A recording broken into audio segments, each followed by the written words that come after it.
Au final, on recherche la même chose que les générations précédentes, mais avec des moyens technologiques différents. C'est la citation de Maude Lecomte, chargée de cours au département de sexologie de l'UQAM, qui tente ici d'expliquer l'existence des applications de rencontres. C'est donc accompagné de ma solitude et de ma curiosité que je me tourne vers l'enjeu des applications de rencontres et de leur influence sur nos relations amoureuses. Effectivement, l'amour, c'est compliqué. C'est après ce fait que je me suis finalement posée chez moi dans mon lit et que j'ai fait comme tout jeune de mon âge, j'ai scrollé. Il n'a pas fallu attendre bien longtemps pour que toutes ces applications de rencontres viennent me chercher. Je me suis donc assise à mon ordinateur et c'est finalement en faisant mes recherches que j'ai finalement trouvé ce que je cherchais. Un témoignage honnête et recherché d'un ex-utilisateur. Salut, moi mon nom c'est Julien. J'ai 20 ans.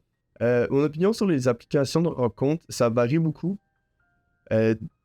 Pour des hook-ups rapides, c'est vraiment bon, mais je trouve que c'est difficile de créer une connexion avec quelqu'un que tu connais autant peu, et surtout dans quel contexte tu rencontres la personne.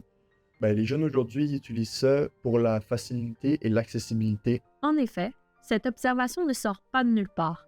Selon Claudine Sanson, sexologue au Collège Jean de Brébeuf et experte en éducation à la sexualité et en relations d'aide auprès des jeunes, les applications de rencontres nous permettent de mettre carte sur table dès le départ. Il est donc plus facile de nommer dès le départ ses buts et ses désirs. En fait, c'est beaucoup plus difficile, tout le monde est plus dans son coin maintenant. Surtout, maintenant, je regarde à l'école, t'as vraiment des clics, c'est rare que les personnes se mélangent. Juste dans notre programme, on est 9, mais on est 3 clics. Cette courte vidéo instructive m'a permis de me plonger encore plus dans mes recherches. Et c'est sans plus attendre que j'y retourne. Mon nom, c'est Gaël Laming-Champagne. En ce moment, j'ai 19 ans, mais je pense que je vais avoir 20. Les jeunes aujourd'hui sont vraiment déconnectés avec la société. Ils sont pas capables d'avoir le courage d'aller à la rencontre de ce qui leur fait peur, les femmes.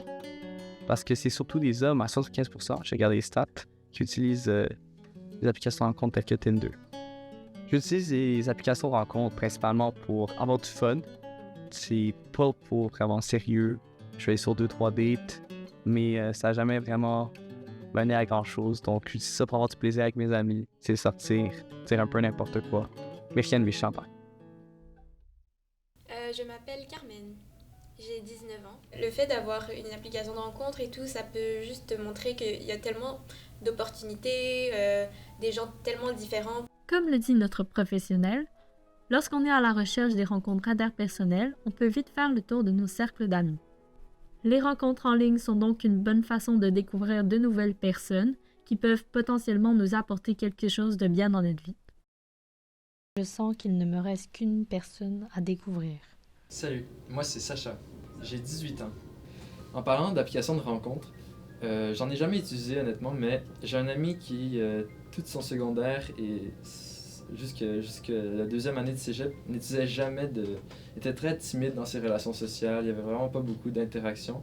Puis il a découvert les applications de rencontres et ça lui a donné comme une opportunité d'aller découvrir beaucoup de gens. Puis avec le recul, j'ai l'impression que ces relations lui ont permis de transitionner vers des relations en personne, ce qui était un bon outil pour de passer à une timidité à une ouverture d'esprit, puis une plus grande aisance sociale.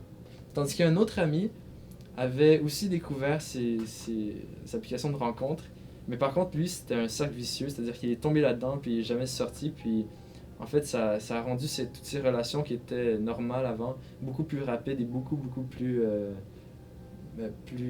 insignifiantes et il y avait moins de valeur dans chaque relation.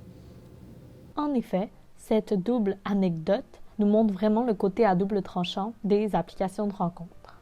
Le hameçonnage ou le catfishing sont bien présentes dans notre réalité. Ajoutez à cela la cyberintimidation et les cyberviolences, et nous avons une panoplie de raisons pour ne pas utiliser les applications de rencontres. Néanmoins, ce n'est pas une raison pour les diaboliser. Toutefois, n'oublions pas le principe le plus important, le consentement. Comme le dit si bien Madame Sanson, le fait de discuter en ligne de nos besoins et de nos envies peut faire en sorte qu'il est difficile de s'affirmer par la suite en suivant nos sentiments du moment. C'est donc pour garder un esprit critique qu'il est important de discuter de ces enjeux entre jeunes de notre âge et professionnels.